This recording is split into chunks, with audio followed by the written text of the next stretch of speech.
When I was trapped in that elevator, I thought I was going to die. But what suffocated me the most wasn't the confined space. It was my own home. I came back expecting concern, but all I received were accusations, indifference, and neglect. I've spent my entire life working tirelessly, yet my husband, Carl, treats me like I don't exist. My son, Ryan, does nothing but criticize me. My daughter-in-law, Lucia, sees me as a free babysitter. Even my grandson, Alex, looks at me with disdain. And in that moment I finally understood, I was nothing in this house. The cruelest part? When I was on the brink of death, they didn't even care. While I was trapped, Carl complained that I was interrupting his dance with his mistress. Ryan was furious that I had inconvenienced him, making him late to pick up his son. And when I limped home injured and exhausted, the only thing they had to say to me was, "Go make dinner." Enough. I've endured a lifetime of this, but not anymore. This time they're going to see that I am not someone they can trample over. When I threw down my apron and said, "I'm done." When I picked up my suitcase and declared, "I want a divorce," I saw the fear on their faces. I heard their desperate pleas. And in that moment I finally took control of my own life. My life is only just beginning. I was on my way to pick up my grandson Alex, when the unexpected happened. The elevator malfunctioned. As it reached the 8th floor, a loud bang echoed through the space, followed by a violent jolt. The sudden drop sent me crashing onto my hands and knees. My heart pounded in my throat, every nerve in my body screaming in terror. Then just as abruptly the elevator stopped. I let out a shaky breath, collapsing against the wall, my limbs drained of strength.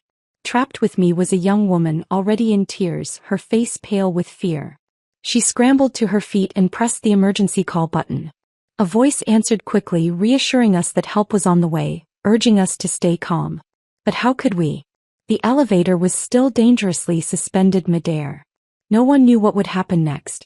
A sinking sense of dread took hold of me. I pulled out my phone, desperate to make what could be my last call, to Carl. The line connected, and before I could say a word, his irritated voice snapped. "What?" Fear had closed up my throat, leaving me unable to form a coherent sentence. "I'm in the middle of a dance. I don't have time for this." And with that he hung up. I called back. He didn't answer. Panic rising, I dialed Ryan next. I didn't know how long I'd be stuck here. I didn't know if I'd make it out alive. But one thing I hadn't forgotten, I was supposed to pick up Alex. This time I cleared my throat before speaking. The moment the call connected, I quickly explained my situation, telling him not to worry and asking him to pick up Alex. His response: "You're completely useless." The line went dead again. I stared at my phone, my vision blurring. I had so much to say. So many things I wanted to leave behind. But I hadn't even been given the chance to say goodbye. Beside me, the young woman was calling her boyfriend. At first he comforted her. But as time dragged on, his patience wore thin. "Babe, listen, I have work to do. I need to submit a report before the deadline. Don't worry, just wait for the rescue team, okay?" Her breath hitched. "If you hang up, we're breaking up." "Come on, sweetheart, don't be like that. You have to understand I have responsibilities too. You'll be fine. Call me when you're out, okay? I'll come pick you up. Don't you dare." The call ended. She clenched her jaw, wiped her tears, and without hesitation, blocked his number. The elevator fell silent. I had heard every word. These young people had it so easy. If they were hurt, they could just walk away. Carl had hung up on me so many times I'd lost count. Every time I called, his first words were always, "What do you want?" And every time before I could say much of anything, he'd hang up. But today, what if this had been my final call? Would he have regretted it? I shook my head. No, he wouldn't. I refused to stake my life on his remorse. I would survive. I had to. "Ma'am, your knee, it's swollen," the young woman suddenly gasped. I snapped back to reality, glancing down and adjusting my pants. "It's fine. I hit it when the elevator dropped earlier." "Oh, okay, as long as you're all right." "God, this is terrifying." "Don't worry, sweetheart," I murmured, my voice steadier than I felt. "We're going to be okay." Huddled together in that dim, claustrophobic space, we endured the agonizing wait, clinging to hope. At last, rescue came. By the time we were pulled out, night had fallen. I couldn't bring myself to take another elevator. Instead, I climbed the stairs, 10 flights, dragging my injured leg behind me. By the time I reached my apartment, my entire body was trembling from exhaustion, pain, and hunger. I barely had the strength to turn the doorknob. The moment I stepped inside, Ryan's furious voice exploded in my ears. "Oh, so you finally decided to show up? Do you have any idea how much you screwed me over today?" I froze in the doorway. He didn't ask if I was okay. Didn't notice the way I was barely standing. His rage only grew. I had to take time off work to pick up Alex. Do you know what that cost me?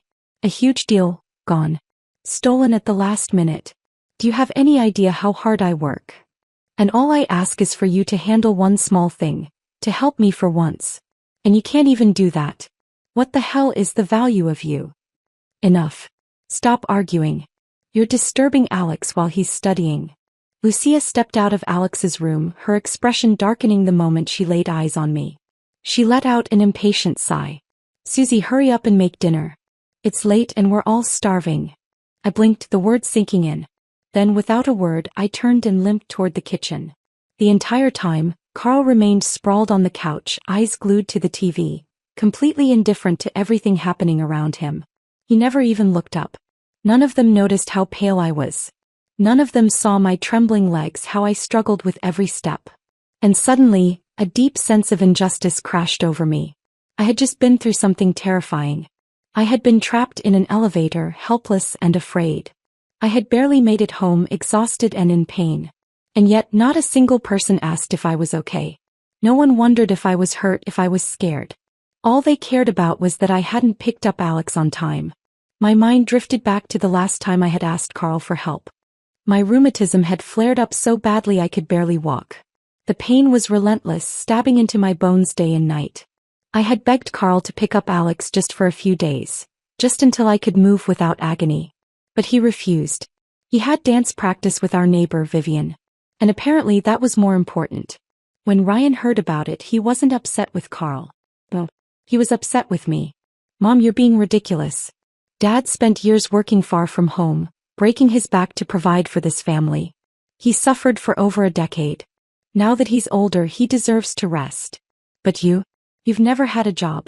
You've never experienced how hard it is to work. And now you're making excuses just to get out of something as simple as picking up Alex? That's beyond selfish." So I had gritted my teeth and done it anyway. I endured the pain. I limped through every school run, pushing myself until I had nothing left. But this time I had been trapped in an elevator. I physically couldn't be there. And Ryan still never once thought to ask his father for help. He knew where Carl was. He knew Carl was dancing with his mistress. And yet he would rather take time off work himself than ask Carl to step in. Because in this house, Carl was untouchable. And I was nothing but a maid. A servant who had given up everything for this family, only to be treated like I was worth nothing. A lump formed in my throat, my eyes burning with unshed tears. For years I had told myself I was used to this. Carl's cold indifference. Ryan and Lucia's constant demands, their sharp words that cut into me like knives. I thought I had learned to live with it. But tonight something changed. Maybe it was the pain in my leg radiating all the way into my chest. Maybe it was the crushing weight of everything I had endured. Or maybe, for the first time in my life, I finally realized the truth. I couldn't take it anymore. I wouldn't take it anymore. And I swore in that moment they would pay for every single thing they had done to me. "Is dinner ready yet?" Carl's impatient voice bellowed from the living room. I snapped back to reality, inhaled deeply, and then, without hesitation, threw the dishcloth aside and walked out. I didn't cook dinner. Carl frowned, clearly displeased. "You're so slow. Vivian's already been texting me to come dance. Forget it, I'll just skip dinner." With that, he got up, straightened his barely rumpled clothes, and pulled out his phone as he strode toward the door. I'm coming, I'll be down in a second." His tone was light, almost eager. That was when Ryan stepped out of his room, his expression darkening. "Mom, what the hell are you doing?" I had had enough. Whoever wants to eat can cook. I'm done. Lucia, who had been lounging on the couch watching TV, jerked her head up.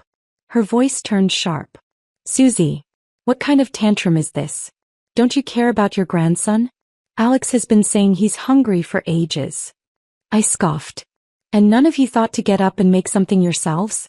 All you know how to do is sit there and demand." Lucia huffed, arms crossed. We don't know how to cook. Ryan's temper flared. Jesus, it's just a meal. You're really trying to blackmail us over this. Lucia, grab Alex. We're eating out tonight. Lucia shot me a glare before disappearing into Alex's room. Moments later she emerged, taking his hand and raising her voice just enough for me to hear. Come on, Alex. We're going to your favorite restaurant tonight. Alex's face lit up with excitement. He practically jumped for joy. Yes. Finally. As he passed by me he smirked and stuck out his tongue. A deliberate taunt. I'm going to eat delicious food with mommy and daddy and you're not. He had always hated my cooking. Hated me. Every time I picked him up from school he would throw a tantrum demanding ice cream. But his stomach had always been sensitive and I had to control his intake. He resented me for it. I had tried so many times to make special treats for him, things that were fun and colorful, but nothing I did was ever good enough. The front door slammed shut. And just like that the house fell silent. An eerie, suffocating stillness. I was alone. For a long moment I just stood there, numb. Then slowly I shuffled to the couch and sank down. I pulled up my pant leg and examined my knee. The bruises had deepened into a sickening shade of purple, and the swelling was even worse than before. I reached for the first aid kit, my hands trembling as I cleaned the wound. The sting was sharp, so sharp that tears silently slipped down my face. Once I was done, exhaustion crashed over me like a tidal wave. I didn't even make it to my bed. I passed out right there on the couch. I had no idea how much time had passed when the sound of the front door slamming woke me. Carl had returned. The first thing he did was start rummaging through the cabinets. Where's the first aid kit? I froze. My breath hitched. Was this it? Had he finally noticed my injury? My eyes burned with an embarrassing, involuntary hope. Maybe, just maybe, he had seen my swollen knee. Maybe he cared. Lucia hesitated before answering. I think it's under the TV stand. Ryan frowned, stepping closer. Dad, what happened? Did you get hurt? Why do you need the first aid kit? Carl's reply was casual, almost dismissive. Oh, it's not for me. Vivian twisted her ankle while we were dancing. It's all swollen. Looked pretty painful. In that instant, it was like a bucket of ice-cold water had been dumped over my head. All that foolish hope. Gone. I should have known better. That fleeting warmth I had felt, shattered. Like a fragile glass slipping from my grasp and smashing into pieces on the floor. A cold numbness spread through me, seeping into my bones. It felt like I had fallen into an ice-cold abyss. Carl grabbed the first aid kit and bolted for the door, as if every second Vivian waited was sheer agony for him. Then just as he reached the exit he paused, turned back and without the slightest hesitation gave me an order. Make some chicken soup tomorrow. A big batch. I'm bringing it over to her. She lives alone and now that her foot is injured she won't be able to cook for herself. And with that he walked out without so much as a backward glance. Ryan barely reacted, just pulled out his wallet and carelessly tossed a few bills onto the table. Mom, go to the market early tomorrow and buy the freshest chicken and vegetables. After you drop Alex off at school start simmering the soup. Let it cook longer, it'll taste better that way. I stared at them, my mind blank. It wasn't that they didn't know how to care for someone. They just never thought to care for me. The image of the young woman from the elevator flashed in my mind. She had been ignored once by her boyfriend, and she had immediately chosen to walk away.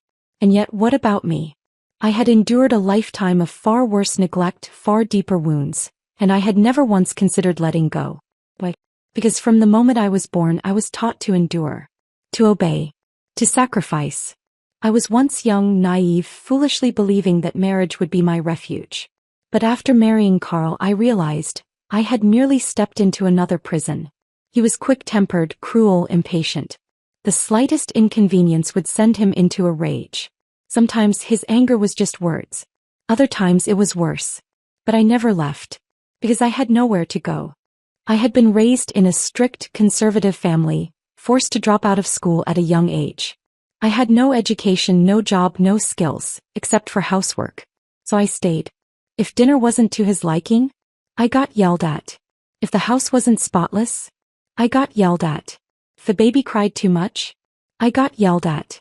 Once when I couldn't take it anymore I ran home to my mother, sobbing. But before the day was even over my family sent me right back. A married daughter doesn't return home. No matter how wronged you feel, you swallow it. So I swallowed it. I learned how to cook.